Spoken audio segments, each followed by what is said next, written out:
The only Bajan beef patty recipe you will ever need, and you would not even believe it's not made with puff pastry. But look at that flakiness.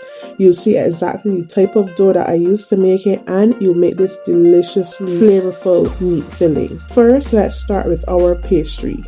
And as I said, we won't be using puff pastry, but we will be using the rough puff pastry method. And the rough puff pastry is a cheat dough, in my opinion, to puff pastry. It replicates the flaky layers really well, but with less work. So I like to start off by combining my dry ingredients in the bowl, which should be the flour and the salt. Toss that together. Add the cold but pliable cubes of butter and toss that in the flour so they don't stick to your fingers or gloves. And when I say cold but pliable butter, I mean that when you touch the butter, it's not greasy, it's still cold, but you're able to squeeze it.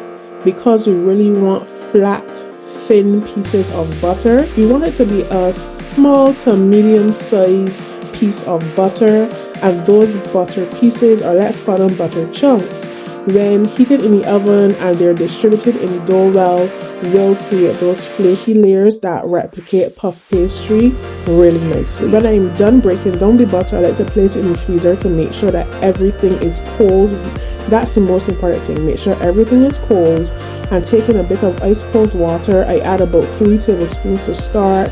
Toss the flour to make sure everything gets hydrated, and I just add a tablespoon at a time until it starts to come together. And when the dough does come together, I like to use the spoon or my spatula to bring it together.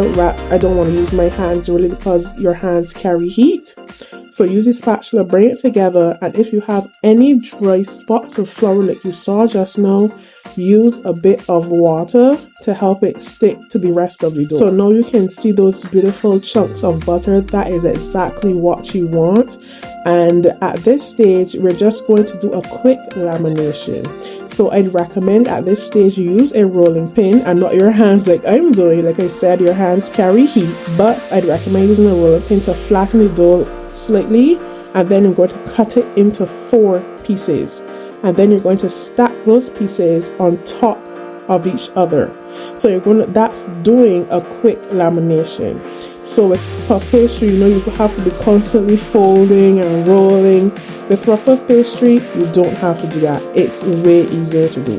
And from here, I place it in the plaster wrap once again, shape it into a square, and then I place it in the fridge until that butter is hard again and it's fully chilled. So move on to our meat filling.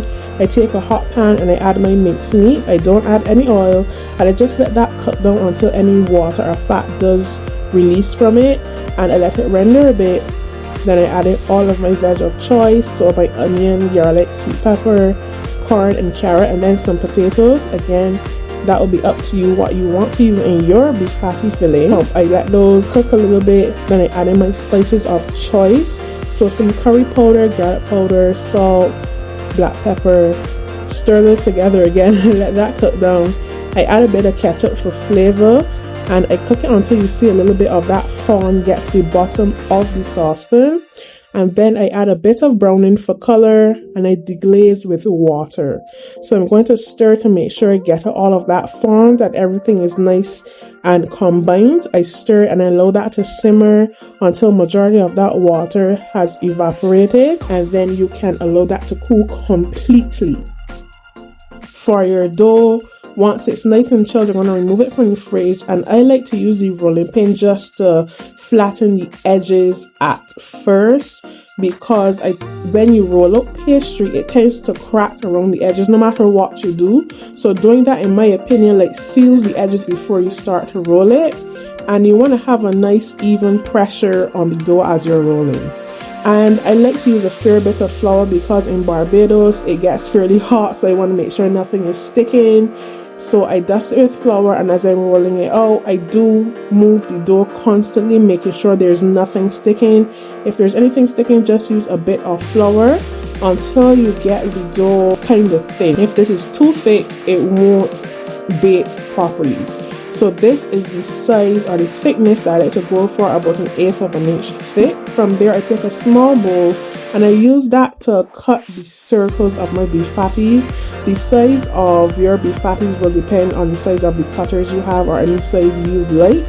So I just used the bowl on hand because I wanted them to be somewhat big, but again, feel free to use what size you want. And to the center of the dough, I add 1 to 2 tablespoons of the filling. You don't want to fill it too much, but you still want your beef patty to having some sort of filling. Following this, I use some egg wash, which is water and egg whisked together, and I use that to brush the edges of the pastry and fold it onto itself, or basically fold it in half, encasing that meat filling. I then make sure those edges are sealed using my fingers to press them together, and then I use a fork to crimp it.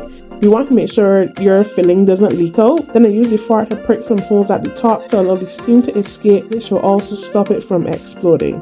So I repeat that step with all of my beef patties, and I make sure that I place the baking tray with the beef patties into the freezer until they're completely hard, because again, cold butter is so important in pastry, especially in our rough puff pastry. We want to make sure that that dough stays really cold throughout the entire process. So from there, I brush all the beef patties with the egg wash and I allow those to bake for about 20 to 25 minutes, or until they're lightly golden brown and fully cooked all the way through. And then I let them cool a bit. You gotta be patient with this, you don't want to bite them too hot. But then you can feel free to serve them up. They're really delicious.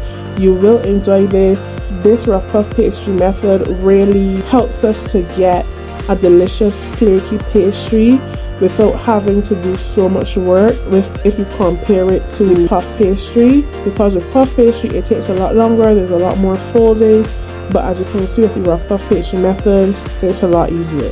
So once again, thank you so much for being here. I really appreciate you being here back at Sugar Spice and Rosé. If you want to see any more Bajan products, please let me know. Leave your comment in the comment section below, and the recipe will be found in the description. Thank you so much for being here. Feel free to like and subscribe. Bye!